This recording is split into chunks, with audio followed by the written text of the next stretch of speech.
নমস্কার। আজকে আমি আরেকটা মঙ্গলবার আবার চলে এসেছি আপনাদের সামনে আমার আরো একটি লেখা কবিতা আপনাদের জন্য উপহার নিয়ে আমার ঝুলি থেকে। প্রত্যেক সপ্তাহেই কথাটা বলি, আজকে আর নতুন করে কিছু বলছি না, আপনারা এতদিনে জেনেই গেছেন। আর হ্যাঁ, গলাটা এখনো সারেনি, একটু ক্র্যাঙ্কি হতেই পারে, ঠান্ডা লেগেছে প্রচন্ড, বুঝতেই পারছেন। আর সম্পূর্ণ সুস্থ হয়ে কবিতা দিতে গেলে আমাকে আরো বেশি দিন অপেক্ষা করতে হতো। সেক্ষেত্রে আমার মনে হলো না যে এতদিন কবিতা না দিয়ে বা আপনাদেরকে কবিতা না শুনিয়ে আমি থাকতে পারবো। সেই জন্য কিছুটা সাহস করেই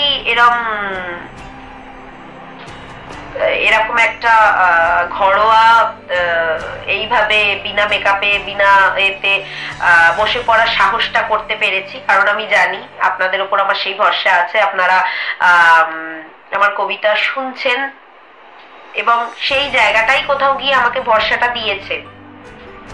আপনারা ঠিক যেভাবে আমার সাথ দিয়েছেন, আমি যতদিন কবিতা দিতে পারিনি আপনারা প্রত্যেকে আমার সাথে ছিলেন, সেক্ষেত্রে আপনাদেরও একটা বড় ধন্যবাদ প্রাপ্য। এবং আমি সামনে থাকলে হয়তো আপনাদের জন্য একটা বড় ক্ল্যাপ করতে পারতাম, কিন্তু যেহেতু আমি প্রত্যেককে তো পার্সোনালি চিনি না, তো আপনারা যে সাথটা দিয়েছেন তার জন্য আপনাদের সঙ্গে থাকার জন্য আপনাদের অনেক অনেক অনেক ধন্যবাদ। আজকে আগে ধন্যবাদটা জানিয়ে কবিতাটা শুরু করছি, কারণ আমি আফটার অপারেশন সেকেন্ড উইকেও আপনাদের ধন্যবাদ জানিয়েছিলাম। আমার মনে হয় আপনাদের যতবার ধন্যবাদ জানাবো সেটা কম, কারণ আপনারা যে আমার কবিতাগুলো যে ভালো লাগছে সেটা যে আমাকে আমার পাশে থেকে বুঝিয়েছেন, সেটা আমার কাছে অনেক অনেক অনেক বড় জিনিস। যাকে আর বেশি কথা বাড়াবো না, কথা বেশি বাড়ালে কবিতাটা লেন্দি হয়ে যাবে। সেই জন্য আমি আপনাদের কাছে আগে কবিতাটি বলে নিই, তারপরে বাকি দু একটা কথা যা বলি, কারণ বেশি লেন্দি হয়ে গেলে আপনারাও ধৈর্যটা হারিয়ে ফেলতে পারেন। কারণ এতটা কবিতা শোনার জন্য আপনারা যে ওয়েটটা করবেন, তার আগে যদি আমি এতটা কথা বা গৌরচন্দ্রিকা করি তাহলে কবিতাটি বলতে দেরি হয়ে যাবে, সেক্ষেত্রে অনেকেই ধৈর্য হারিয়ে ফেলতে পারেন। কাজেই আগে আমি কবিতাটি বলে নিই। আজকে আমার কবিতার বিষয়বস্তু হচ্ছে ফটোগ্রাফার। অনুষ্ঠানে ফটোগ্রাফারের চাহিদা এখন তুঙ্গে। তার বিভিন্ন রূপ দেখা যায় বিভিন্ন অনুষ্ঠানের আনুষ্ঠানিক অঙ্গে। ফটোগ্রাফার আগেও ছিল, না বলিনি আদিম যুগের পরবর্তী যুগের কথা। ফটোগ্রাফার হওয়া আগেকার দিনে মুখের কথা ছিল না। এই ক্যামেরা আবিষ্কারের গল্পই এক অদ্ভুত গাথা। ক্যামেরা তো আবিষ্কার হলো, কিন্তু তা প্রথম ছিল সাদা কালো, এ কথা সবারই জানা। তাতে ছবি তোলার ছিল এক ঝক্কি, তাতে ছবি তোলাও ছিল এক ঝক্কি। কালো কাপড় ঢেকে স্ট্যান্ডে রেখে মুখ লুকিয়ে তবে উঠতো একটা প্রতিবিম্ব অবয়ব, তা ছাপা হতো ছবি রূপে। এ কথাও হয়তো কারণই নেই অজানা, কিন্তু তা ছিল বেশ খরচ সাপেক্ষ।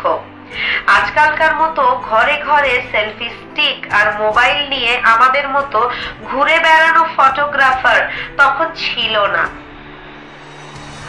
আজকালকার মতো ঘরে ঘরে সেলফি স্টিক আর মোবাইল নিয়ে আমাদের মতো ঘুরে বেড়ানো ফটোগ্রাফার তখন ছিল না।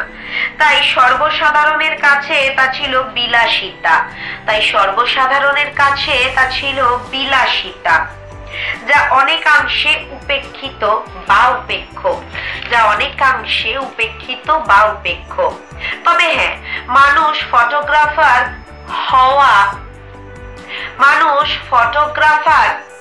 হয়ে ওঠাকে মেনেই নিয়েছিল, মেনেই চলছিল, মনে নিয়ে লক্ষ্য। ফটোগ্রাফার হয়ে ওঠাটাকে মেনেই চলছিল মনে নিয়ে লক্ষ্য। ফটোগ্রাফারের এখনো কিন্তু চাহিদা খুব একটা কম নয়।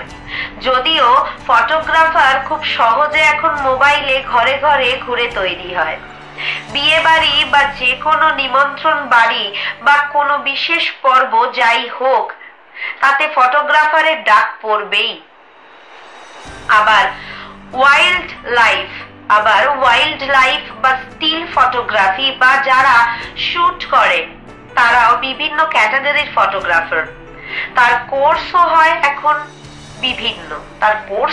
এখন বিভিন্ন, যার জন্যই প্রফেশনালদের মানুষরা অন্তত আজকালকার ডেটে ধরবেই। বিয়ে বাড়িতে কনের সব সাজে তার ছবি তোলা এখন মাস্ট। ফটোগ্রাফার দাদার তাতে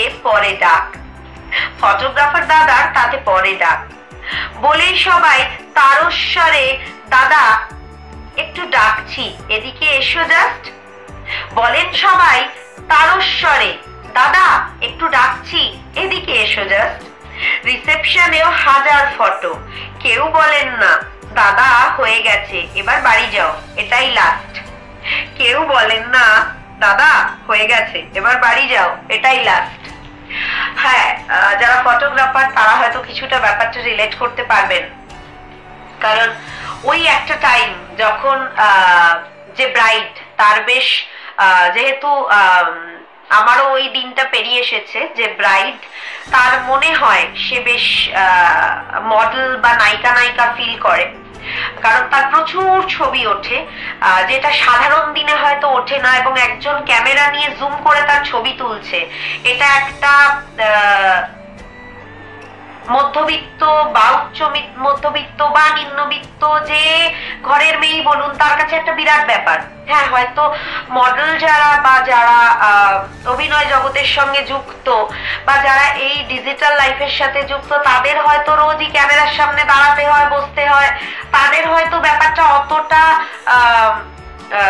মনে দাগ কাটে না। কিন্তু যারা সাধারণ, যাদের ওই সচরাচর এই রকম সুযোগটা হয় না, তাদের কাছে মনে ব্যাপারটা বড্ড দাগ কাটে।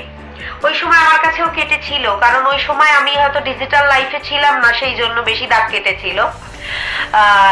এখন অনেকটা ইউজড টু হয়ে গেছে ব্যাপারটা, আপনারা রিলেট করতে পারবেন যারা যারা এই সিচুয়েশনের মধ্যে দিয়ে যাচ্ছেন বা যাবেন।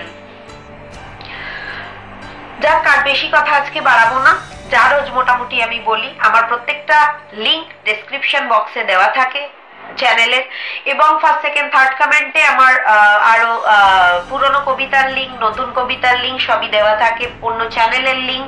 এবং আপনারা জানেন আমার দুটি চ্যানেল রয়েছে, একটা হচ্ছে আভিয়ান্স অ্যাভিনিউ, একটা হচ্ছে অপুস পোয়েটিক ফ্লেভার্স, আর 3টে পেজেস রয়েছে, তার মধ্যে 2টো হচ্ছে সেম নামে, এবং আরো একটি এক্সট্রা পেজ রয়েছে যেটার নাম হচ্ছে ক্রিয়েটিভ অর্পিতা।